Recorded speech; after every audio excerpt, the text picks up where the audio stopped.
Hello guys, welcome to our channel.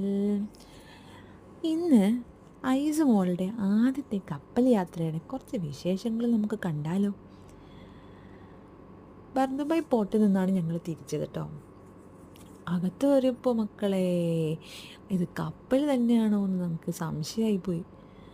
അത്രയ്ക്ക് സെറ്റപ്പായിരുന്നു. ഒരു 5 star ഹോട്ടലിൻ്റെ അതേ അറ്റ്മോസ്ഫിയർ, ലൈറ്റും പിന്നെ എത്ര ഫ്ലോർ എന്ന് പറഞ്ഞിട്ട് എത്രയോ ഫ്ലോറിലുണ്ട്.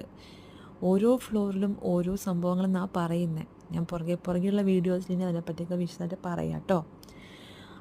ഞങ്ങളുടെ ആദ്യത്തെ ദിവസമായതുകൊണ്ട് ഞങ്ങൾ ഇന്നെന്തൊക്കെയാണ് ഞങ്ങൾ കണ്ടത് എന്നുള്ളതായിരിക്കും ഈ വീഡിയോയിൽ ഞാൻ ഉൾപ്പെടുത്തുന്നത്. ചെന്നപാട് തന്നെ അവർ നമ്മളെ റൂമിലേക്ക് കൊണ്ടുപോയി ഞങ്ങൾക്ക് ഒരു ഡബിൾ ഡെക്കർ ബെഡൊക്കെ ഉണ്ടായിരുന്നു.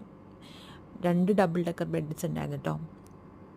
ഞങ്ങൾ റൂമിൽ കൊണ്ടുപോയി സെറ്റിലൊക്കെ ചെയ്ത് നേരെ ഞങ്ങൾ ഫുഡ് കൗണ്ടേഴ്സിൽ പോയി. പല കുസീൻസ് ഉണ്ടായിരുന്നു. അപ്പം നമുക്ക് ഇഷ്ടപ്പെട്ട കുസീൻ നമ്മൾ ചൂസ് ചെയ്യാം. ഫുഡൊക്കെ കഴിച്ച് ഞങ്ങൾ അവിടെ ഫുള്ള് ചുറ്റിക്കറങ്ങാൻ ഇറങ്ങി. ഓരോ ദിവസത്തേക്കും ഓരോ ചാർട്ടാണ്. രാവിലെ തൊട്ട് വൈകുന്നേരം വരെ എന്തൊക്കെ പരിപാടി ഏതൊക്കെ ഫ്ലോറിലാണോ അതൊക്കെ അവർ ആ ചാർട്ടിൽ മെൻഷൻ ചെയ്തിരിക്കും. അപ്പം നമുക്ക് ഏത് പ്രോഗ്രാം കാണണമെന്ന് നമുക്ക് ആഗ്രഹമുണ്ടോ ആ ഫ്ലോറിൽ നമ്മൾ ആ സ്ഥലത്തേക്ക് പോയാൽ മതി, നമുക്ക് കാണാം.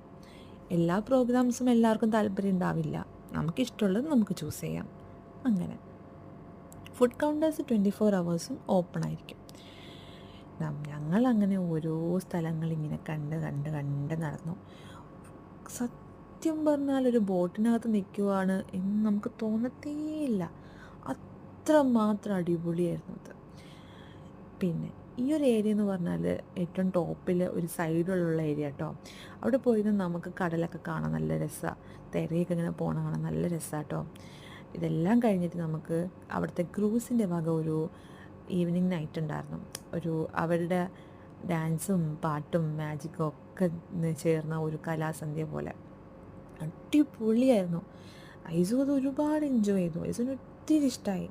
അവളവിടെ കിടന്ന് കളിയും ബഹളം ഒക്കെ ആയിരുന്നു. അവരും നമ്മുടെ എല്ലാവരുമായിട്ടും ഭയങ്കര ഇൻട്രാക്റ്റീവായിരുന്നു. അതെല്ലാം കഴിഞ്ഞ് പിന്നെ മോളെ കൊണ്ടുപോയി ഫ്രഷൊക്കെ ആക്കി ഞങ്ങൾ വീണ്ടും ഫുഡൊക്കെ കഴിച്ചിട്ട് വീണ്ടും ഇറങ്ങി ഒന്ന് കറങ്ങാൻ. 3 ദിവസം എല്ലാ ദിവസവും ഉറങ്ങുന്നതല്ലേ, ഈ 3 ദിവസം ഉറക്കൊന്ന് കുറയ്ക്കാമെന്ന് അങ്ങോട്ട് വിചാരിച്ചു. അങ്ങനെ ഞങ്ങൾ മോളെ ഒന്ന് ഇറക്കിയങ്ങ് വിട്ടു. അവൾക്ക് ഇഷ്ടമുള്ള അത്ര കളിച്ചോട്ടെ, അത്രമാത്രം സ്ഥലം ഉണ്ടായിരുന്നേ. രാത്രി ഉറങ്ങിയപ്പോൾ എനിക്ക് തോന്നുന്നു 2-3 മണിയോളം ആയിട്ടുണ്ടാവും. അപ്പം ഇന്നത്തെ വിശേഷങ്ങൾ ഇതൊക്കെയാണ്. അപ്പോൾ ഇനി അടുത്ത വീഡിയോ കാണുന്നവരെ ടാറ്റാ ബൈ ബൈ.